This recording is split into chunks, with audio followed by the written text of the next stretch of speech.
आषाढ special आज आपण बनवतोय मिश्र पिठांच्या तिखट पुऱ्या किंवा याला आखाड तळणं असं सुद्धा म्हटलं जातं। या महिन्यामध्ये गोड पुऱ्या, तिखट पुऱ्या किंवा कापण्या अशा बनवल्या जातात। 3 ते 4 दिवस प्रवासामध्ये आरामात या चांगल्या राहतात। तर स्वागत आहे तुमचं कुक विथ दीपा अँड लाईफस्टाईलमध्ये। चला तर मग बनवायला घेऊयात तिखट पुऱ्या। इथं मी गव्हाचं पीठ घेतलेलं आहे 1 वाटी। तुम्हाला जर चाळून घ्यायचं असेल तर घेऊ शकता, नाही चाळून घेतलं म्हणजे कोंड्यासहित तुम्ही हे पीठ घेतलं तरी सुद्धा चालू शकतं, कारण कोंड्यामध्ये भरपूर प्रमाणात फायबर असतं। तर 1 वाटी गव्हाचं पीठ आणि त्याच वाटीने इथं मी घेतलेलं आहे अर्धी वाटी ज्वारीचं पीठ। आता सेम त्याच वाटीने अर्धी वाटी इथं घेतलेलं आहे बेसन पीठ। बेसन पिठाचं जे प्रमाण आहे ते तुम्ही 1 वाटी गव्हाचं पीठ 1 वाटी बेसन पीठ असं सुद्धा घेऊ शकता। त्यानंतर याच्यामध्ये घातलेलं आहे मी 1 छोटा चमचा जिरं। आता घालूयात 2 मोठे चमचे इथं घेतलेले आहे तीळ।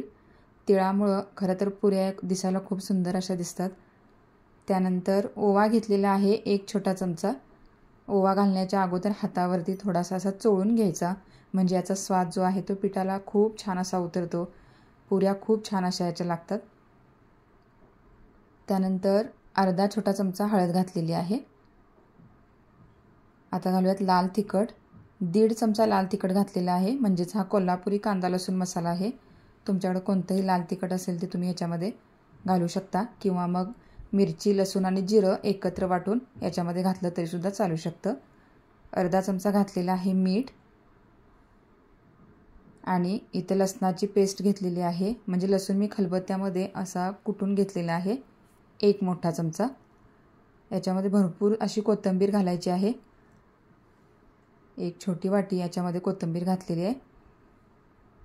आणि आता हे सगळं साहित्य आहे ते कोरडं असताना सुरुवातीला व्यवस्थित असं मिक्स करून घ्यायचं चमच्याने किंवा हाताने, म्हणजे सगळं साहित्य याच्यामध्ये व्यवस्थित असं मिक्स होतं। आणि त्यानंतर कडकडीत तेलाचं मोहन घातलेलं आहे। 2 मोठे चमचे मी इथं घातलेलं आहे। आणि हे मोहन घातलं की आता हे गरम आहे, त्यामुळे काय करायचं, चमच्याने सुरुवातीला मिक्स करून घ्यायचं आणि थोडंसं थंड झालं की त्यानंतर हाताने ते असं हातावरती पीठ घ्यायचं आणि व्यवस्थित त्याच्यातल्या गुठळ्या सगळ्या मोडून घ्यायच्या। नाहीतर मग काय होतं की त्याच्या गाठी आपण ज्यावेळी पीठ मळतो तर त्यावेळी तशाच राहतात। म्हणून हाताने व्यवस्थित सगळ्या गाठी अशा मोडून घ्यायच्या आणि त्यानंतर थंड पाण्यातच हे पीठ मी आता मळून घेतलेलं आहे। गरम पाण्याचा वापर इथं केलेला नाही।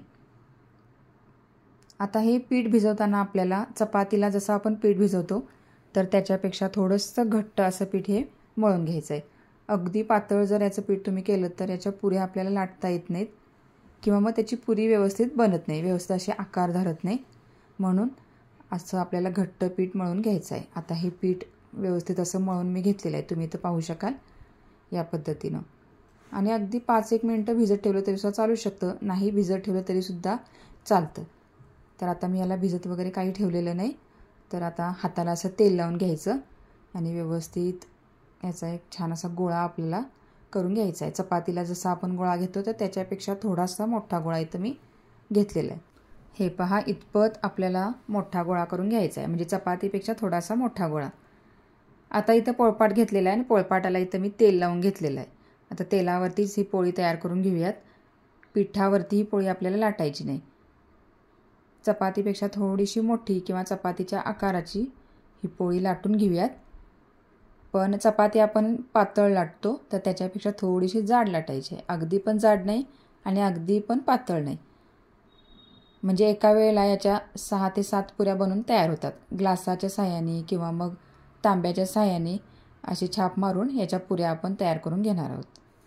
लाटताना याच्या साईड चेंज करत राहायच्या, नाहीतर मग एकाच बाजूने तुम्ही जर लाटायला गेलात तर मग पोळपाटाला चिकटून बसण्याची शक्यता असते। त्यामुळे आलटत पालटत ही पोळी चांगली अशी आता मी इथं लाटून घेतलेली आहे। आता इथं मी ग्लासचा वापर केलेला आहे। तुम्हाला ह्याच्यापेक्षा जर मोठ्या पाहिजे असतील पुऱ्या तर तुम्ही तांब्या म्हणा किंवा तुमच्याकडे पसरट आकाराची अशी धारदार वाटी असेल तर त्याच्या साहाय्याने तुम्ही अशा पुऱ्या काढून घेऊ शकता। असं केल्याने काय होतं की एकाच आकाराच्या पुऱ्या आपल्याला इथं मिळतात, किंवा मग याचे छोटे छोटे गोळे करून तुम्हाला हव्या त्या आकारामध्ये तुम्ही इथं पुऱ्या लाटून घेऊ शकता। तर आता इथं मी दाखवण्यासाठी तुम्हाला एक प्रकार हा दाखवलेला आहे। अशा पद्धतीने तुम्ही करू शकता। तर हे बघा, आणि साईडचं जे पीठ आहे ते काढून घ्यायचं। एका वेळेला 5 ते 6 पुऱ्या आपल्या बनून तयार होतात। एका वेळेला सगळ्या पुऱ्या अशा तयार करून घ्यायच्या आणि त्यानंतर मग एकदमच त्या तळायच्या, म्हणजे आपला वेळसुद्धा वाचतो। तर आता बाकीचं जे पीठ उरलेलं होतं तर त्याचे असे मी गोळे करून घेतलेले आहेत आणि पोळपाटावरती असं मी पोळपाटाला तेल लावून याची एक एक पुरी लाटून घेणार आहे। म्हणजे थोड्याशा मोठ्याही त्याच्यापेक्षा ह्या पुऱ्या होतात। तर अशाच सगळ्या पिठांचे जे गोळे केलेले होते तर त्याच्या सगळ्या पुऱ्या मी तयार करून घेतलेल्या आहेत। इतपत आपल्याला जाड ठेवायची आहे पुरी। गॅसवरती मी आता कढईमध्ये तेल गरम करायला ठेवलेलं आहे। तेल चांगलं कडकडीत गरम झालेलं आहे। आता गॅस थोडासा मध्यम करायचा आणि त्याच्यामध्ये आपल्याला ह्या पुऱ्या तळून घ्यायच्या आहेत। आता हे बघा ग्लासच्या साहाय्याने केलेल्या पुऱ्या सुरुवातीला मी इथे तळून दाखवते तुम्हाला। त्यासुद्धा छान फुगतात आणि हातावर जी आपण पुरी केलेली आहेत त्यासुद्धा चांगल्या फुगतात आणि ह्याला तळायला काही जास्त असा वेळ लागत नाही। आलटून पालटून 3 ते 4 वेळेला तेलामध्ये चांगली खमंग अशी ही पुरी आपल्याला तळून घ्यायची आहे।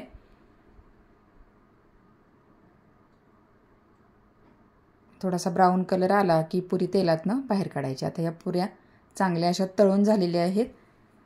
तेल नितळून घ्यायचं आणि आपण बाजूला काढून घेऊयात। आता हातावर जी पुरी केलेली आहे ती मी तुम्हाला इथे तळून दाखवते। ती सुद्धा तितकीच छान अशी होते। थोडंसं झाऱ्याने असं वरनं तेल घालायचं म्हणजे पटकन अशी फुगते। हे बघा ह्या पद्धतीनं सगळ्या पुऱ्या मी तळून घेतलेल्या आहेत। तर अशा ह्या तिखट पुऱ्या बनून आपल्या तयार झालेल्या आहेत। खायला खूप छान अशा लागतात। जरूर एकदा करून पहा। तुम्हाला याच्यातली एक पुरी मी तोडून दाखवते की किती ती अशी खुसखुशीत झालेली आहे। तर हे पहा। रेसिपी जर आवडली असेल तर कुक विथ दीपा अँड लाईफस्टाईलला सबस्क्राईब करायला मात्र विसरू नका। भेटूयात अजून एका रेसिपीसह। धन्यवाद।